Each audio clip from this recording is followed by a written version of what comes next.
Hey, my brothers and sisters in Christ, it is Sharon, and I'm back with you on how I study and understand my Bible. Yes, you know I'm alone in my room. I'm empty.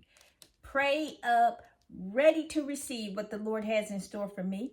Now, you know me and my routine. Everything and everybody is outside the door. They don't get to come in here. It is just God, myself, my Bible, and my notes.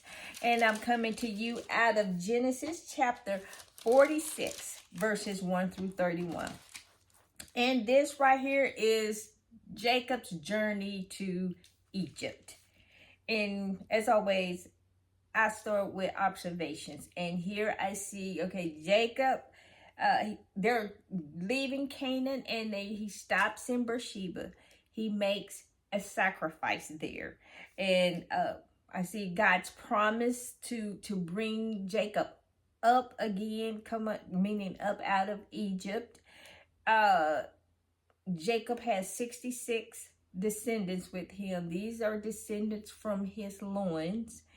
And when he arrives in Egypt, I see there is a total of 70 descendants from Jacob's loins. And the 66 plus the 4, which was Joseph and his 2 sons and grandson. I think he had a grandson at that time. But anyway, it was total of 70. But go ahead and getting started here, verses 1 through 4. God appears to Jacob, and this is on their way from Canaan to Egypt here. And he stops in Beersheba and makes this sacrifice to God. And that's where Abraham planted that tamarisk tree, and Isaac built an altar there. And it's where God revealed himself to Jacob. This spot, in this town, Beersheba. So there was a lot of historical and godly encounters there in Beersheba for the Abrahamic line of believers. And God was telling Jacob, do not be afraid.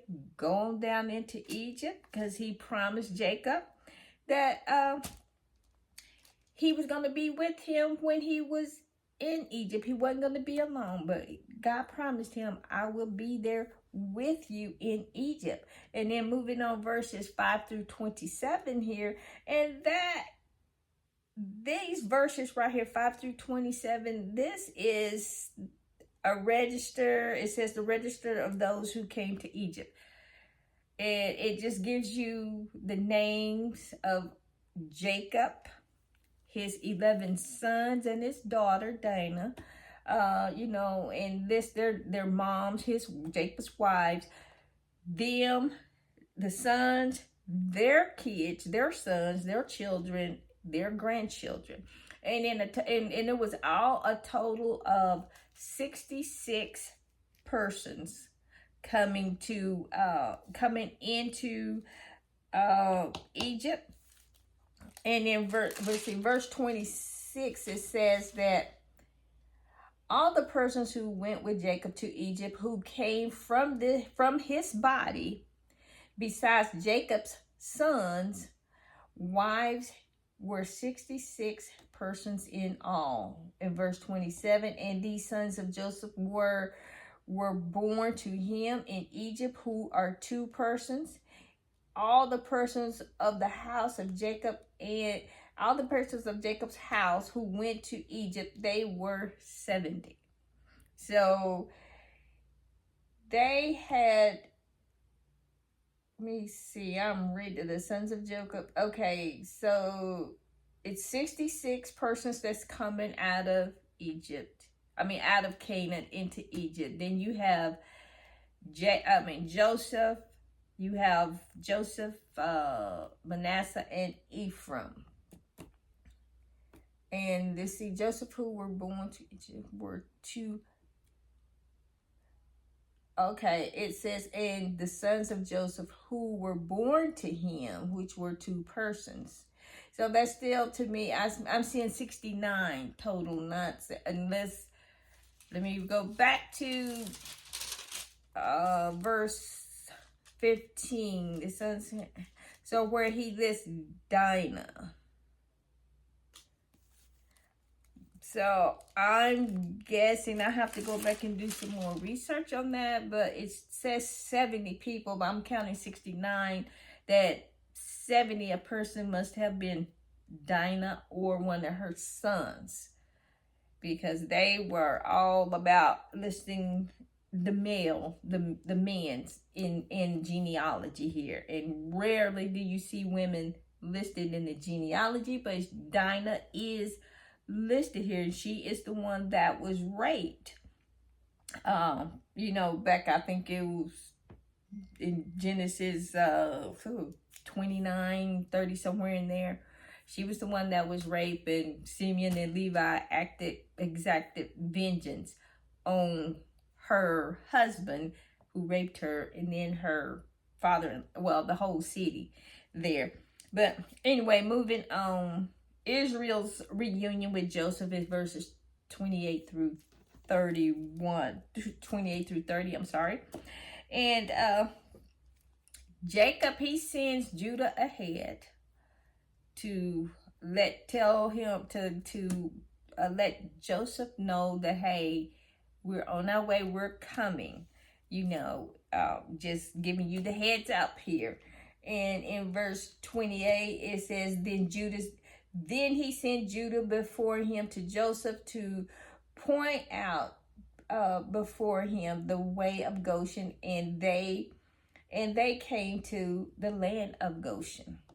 In verse 29 says, and so Joseph made ready his chariot and went up to Goshen to meet his father Israel. And he presented himself to him and fell on his neck and wept on his neck for a while. So he was really glad to see his father. I mean, they both were, 17, 20 years apart, and Jacob thinking Joseph is dead, and Joseph not knowing anything about his father, So it was a real emotional moment for the two of them to be reunited.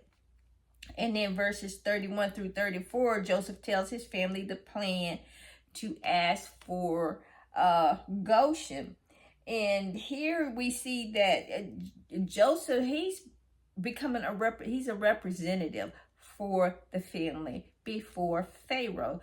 Yes, Pharaoh allotted the land to him and told him, you have the land, but you still have protocols.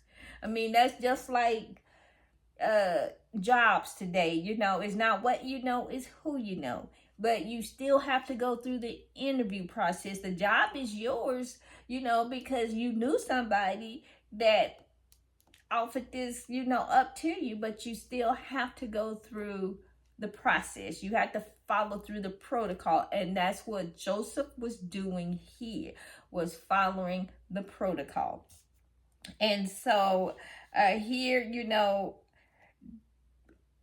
Jacob's family makes it to Egypt safely. Joseph says, okay, here's the plan. This is what we need to do. And he was just telling them, you come before Pharaoh, you're going to tell him that you were shepherds. Verse 34, he says, and that you shall, I'm going to go to 33. He says, and when Pharaoh calls you and says, what is your occupation? That you shall say, your servant's occupations has been with livestock from your youth even till now.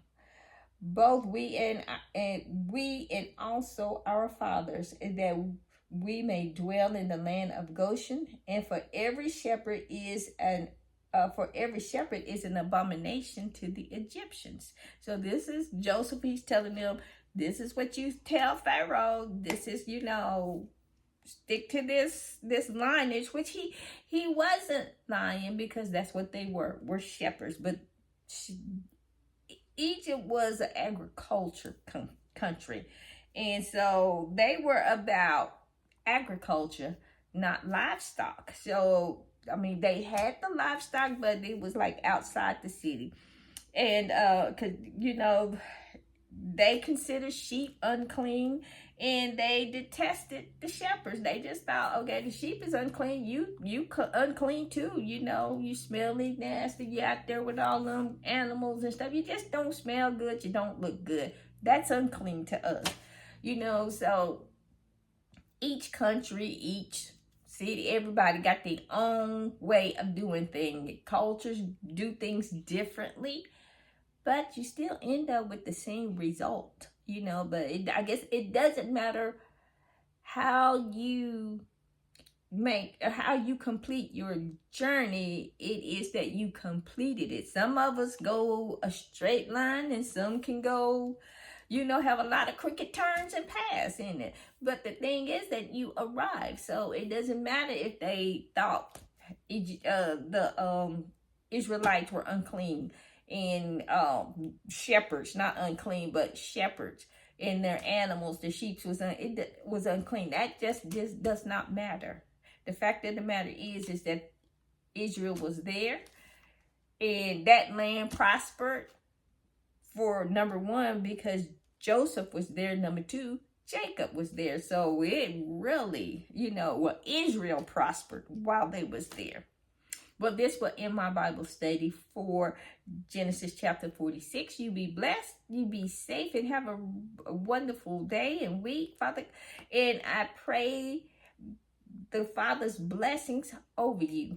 Remember to hit the like and subscribe button. Be blessed, be safe, and have a wonderful day. Bye.